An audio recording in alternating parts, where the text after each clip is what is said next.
So when you put this Fighting Texas Aggie ring on, you represent a lot of things. This university, this football program, and your family name that's inscribed on the inside. I don't think that happens too much in college football, seeing that many freshmen be on the field. A little glimpse of what's to come. The growth that we've been through this season is crazy. Pain with pain, right? But without the pain, there is no growth. Auburn gets the victory, 13-10 over Texas A&M.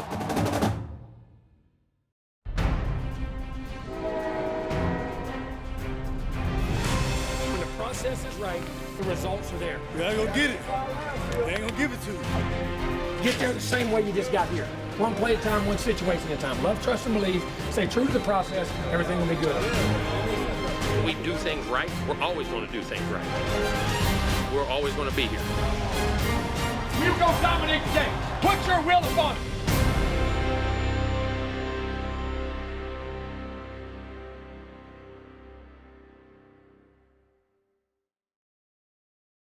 Live camera shots. The gerbs will fire Yes. when the player comes from south end post through the goal post, across the goal line. Gerbs will go, they'll get at the 15, hit their mark on the cameras. And then with the last student athlete, they'll probably fire everything that they have left. Just thank you 2022 seniors. So as that's being read, then all the gerbs will go. Saturday is senior day. For some Aggies, the clock is ticking on their time in the maroon and white. Feels like I'm old, for sure, yeah. But I've definitely come a long way from junior college and everywhere I've been to coming to A&M. It's definitely been a blessing for sure. But I'm just glad I finally got my Aggie ring, and I'm graduating in December, so it means a lot. It's been emotional. Anytime something this amazing comes to an end, it's hard. I love this university. I love all the opportunities that Texas A&M football has given me, and just thinking about it possibly coming to an end it's been sad. I'm gonna miss it, but it's good. The days are numbered, and it's very limited. It's kind of sad at the same time, because I love this place. It's definitely somewhere that's treated me, with respect. You know what I'm saying? I always gonna thank the 12th man for everything that they've done for me and my family, and crazy journey. I'll say Texas A&M changed my life. They gave me the opportunity to come play football here, also to get a degree. Always bleed Texas A&M. Texas A&M will always be a part of me. There's been a lot of great memories, and I just can't believe how fast it's gone. I was here with Coach Fisher's first year, so to see how much I've developed and how much this place has developed, and kind of taking his identity and his core values and put them on a football field has been really awesome. But it's been crazy how fast it's gone by. Every player in this program that moves on will miss the experience Kyle Field provides. It's so real. Every time that I step in a Kyle Field when it's game time, a little bit of anxiety, a little bit of just nerves, energy. It's kind of just like a feeling like no other. A few years ago, whenever we beat Florida, I just remember everybody cheering and throwing their helmets in the air, and I was trying to figure out how I wasn't gonna get hit by one, but that's probably my best memory. Definitely come back more than once. Just great program, great to be around Ags. That's the reason why I committed here, because I love more than just the football part of it. I love the fans, love the school. I like the housing around here. It's like everything's just better here. Some of the older guys are kind of talking. I think it'll really hit us whenever we're getting ready for LSU. The last time running into Kyle. But it's going to be a rush of emotions. This has been an amazing part of my life, and an amazing opportunity that not a lot of people get to experience. So I'm thankful, and it's going to be probably some tears, probably some rush of emotions, but it never gets old. If anyone says it gets old, they're lying. It's the greatest experience ever. And no one exits this program as the same person they were when they entered it. Just say I've become more team-oriented and, definitely tougher. I've say my grit level has, gone a little higher, through the fourth quarters. I've done 3 fourth quarter drills now, summer workouts, you get a little gritty. So, I'd say I've gotten tougher, but hopefully I can maintain that. Maybe I need to do my own fourth quarter drills when I'm done here. As I am as a person, I've grown to love this university. I've grown, as a man in the sense of, football is an amazing sport. And for someone like me, who's had a lot of adversity, it's definitely turned me into a man. It's helped me learn how to battle through things, learn how to unite people together whenever things aren't really going well. And looking back now, they've made me stronger, and they've made me appreciate the game more, and appreciate the things that I have, to as simple as just being able to run out there on the field. I'm really thankful that it's gone the way that it has. Really, the experience and the adversities that I went through in order for me to have success, because I felt like there was a lot of lessons that I learned over the time of me being at A&M. It taught me a lot of things about myself and what I can do and what I can overcome. So it'll be a lot about those experiences and the things that helped me grow as a man. I changed mentally, physically, spiritually. I feel like I have come into my own in a way. Now I can say that I'm matured and I'm feeling more grown, especially when everybody is looking at me as, the old head, and I don't even be feeling like I'm an old head for real, but just like all the coaches and whatnot calling me the old guy. I feel more in tune with my surroundings and with myself, so.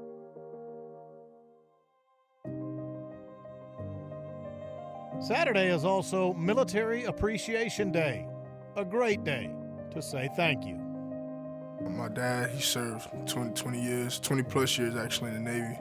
My mom served about, I'll say like 5 years, I think, in the Navy. So yeah, a lot of moving around as a kid. I was actually born in Jacksonville on a military base, and then moved to Miami, then to Japan. I lived over there for 4 years, then moved back to the States after my pops retired. The sacrifice that's made sometimes goes unnoticed and goes unappreciated, and it breaks my heart that it does, because the sacrifice that they make is unlike anything that we could ever understand. I've never put my life on the line for something like that, and they do it every single day. Freedom isn't free. I say it all the time. There's a lot of people who sacrificed themselves, loved ones, family, to put us in the situations to live the lives that we live right now. Those veterans and those people who did that and their families who did that, there's not enough thanks in the world to give them. And the appreciation you have for them and the respect you have for them and who they are, what they are, and what they stood for. I think that's the most selfless thing you can do, is to serve this great country, and we sure are blessed to have them. My mom and dad are my idols. Like everything I do is like for them. So I just appreciate them so much, sacrificing everything they did to make sure our country is safe and that me and my brother are safe. Just the fact that we get to be, in this free country, and everything that I do, not everybody else get this chance. Not everybody around the world has the resources that we all do and things like that. So I definitely want to say thank you to all the veterans. Something like this, hits my heart, just knowing that what my mom and dad went through and what they had to do, all the deployment, and, us being home by ourselves, things like that, I just want to say thank you to all the veterans. This one against UMass represents another opportunity. And always, prep is key.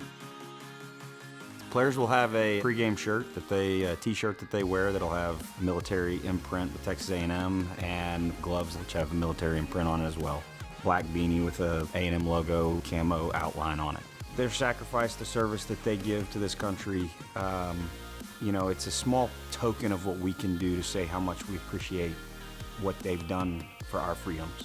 I've had family that was in the military, we have players whose families have been in the military, and so it's our way of saying thank you for the service that you've given to this country and the sacrifice that you've made for our freedoms and allowing us to be able to go out here and play a game that we love to play and get to work in the sport, that we love to work in.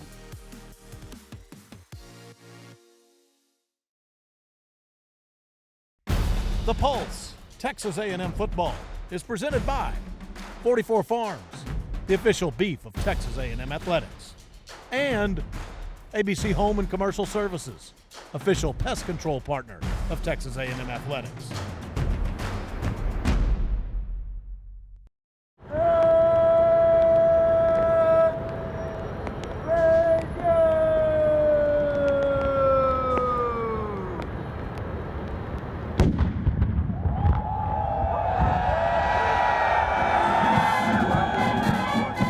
On every game day, A&M's military heritage is on display. Even on this dreary morning, the Corps of Cadets march and hold their annual review.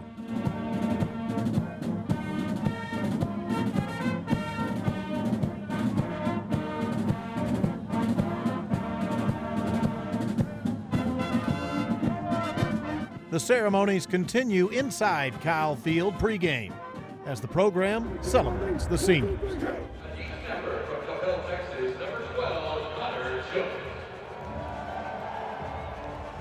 A running back from Grandview, Texas, number 24, Ernest Brownover. A defensive back from Magnolia, Texas, number 0, Miles Jones. A wide receiver from Manville, Texas, number 5, Jalen Preston. A defensive back from Waxahachie, Texas, number 26, Damani Richardson. A wide receiver from Mo City, Texas, number 0, Anais Smith. A linebacker from Harrisburg, Pennsylvania, number 32, Andre White. And a tight end from Katy, Texas, number 42, Max Wright.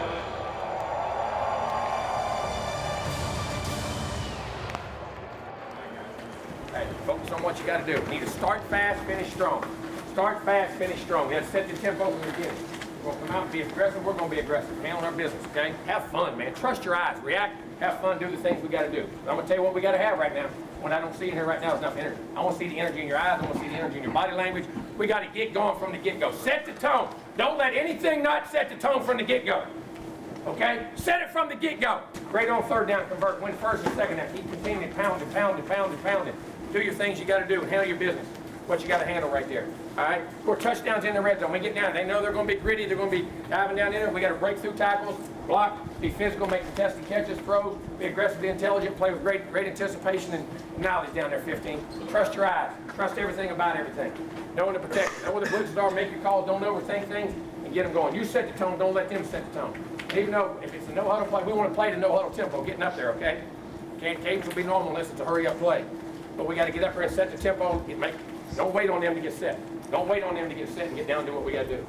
Handle our stuff, and every possession ends in action. Every possession ends. Every possession ends. Every possession ends. Every possession ends. God, let's go. They change the narrative right here. Play the right here. Sometimes they get to walk through that tunnel. Go play our ass off and do what we got to do, okay? No.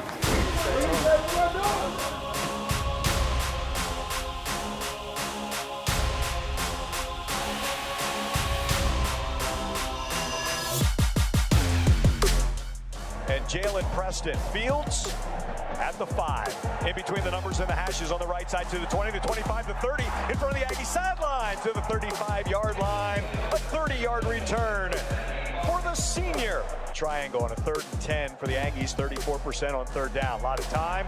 Fluttering ball coming back and getting it is Muhammad into UMass territory at the 43-yard line for Moose. 2nd and 7 from the UMass 40, rolling to his left. Wigman after the fake and the little drag across the field to the 30, 25, 20. Donovan Green to the 11-yard line. Boy, back. Yeah, no kidding. There's nothing fancy about this. A little roll to the left. This was about a 3-yard completion, and then Donovan Green did the rest to take it all the way down to the 12. They're going hurry up. 3rd and 13 from the 15. Stepping up in the pocket, Wigman over the middle. Incomplete. Randy Bond will come on. Basically in the middle of the field, a 32-yard attempt between the 22 and the 23-yard line. Good snap, good hold. Good kick. And the Aggies, on the initial drive, get the field goal from Randy Bond. In motion from right to left. Now back to the right. Handoff Merriweather up the middle, and he gets 6 yards. Run up the middle, K'Ron Adams, second level, and for the first time, UMass in Aggie territory. Now the receiver screen and nearly intercepted. Ross with the catch. Trying to jump it was Antonio Johnson. Keeper by Olsen, got behind the D. He finds Johnson and can't keep his balance and is out of bounds at the 7-yard line. Keeper as they bring in Gino Capiati, a running quarterback, if you will, and That play backfired on UMass. Maybe officially 25. That got deflected at the line of scrimmage and just over the crossbar. Both teams get early field goals, but in these cold, damp conditions, it's tough to get traction. But the Aggies use good field position to gain control. A run up the middle to the 40. 30. Nearly beat that defender ahead to the 25-yard line. I mean, just immediately he decided to go. Nice gainer, and he has gotten the Aggies in good field position. Connor steps up, throws, caught. Noah, 15, 10, outside the numbers, 5. Noah Thomas, touchdown, Aggies! 22 yards. Outstanding job by Noah Thomas. Connor got it to him quickly, and he would not be denied on that left side. He just ran through everything and got it into the end zone for the Aggie touchdown. It isn't pretty, nothing is on this Saturday, but A&M leads 10-3 and heads for a warm locker room at half. The Pulse, Texas A&M football, is presented by 44 Farms, the official beef of Texas A&M athletics, and ABC Home and Commercial Services, official pest control partner of Texas A&M athletics. Defense, keep playing like you are. Don't give them that. They don't score, we win. We've been up at halftime 2 or 3 times. We got to come out with energy right now. Start the half right. Get the field position. Get the ball. Drive down, put points on the board. Get up 2 scores, then 3, then 4. But you got to have energy. You got to have 1, 2. Got to have some juice right here. Put yourself in a position to have success. Attitude, demeanor. Cover the kick. Pin them back. Pin them inside that 20-yard. Hit 136. And defense, get 3 and out. Let's go on offense. Get that punt. Go handle our business, okay?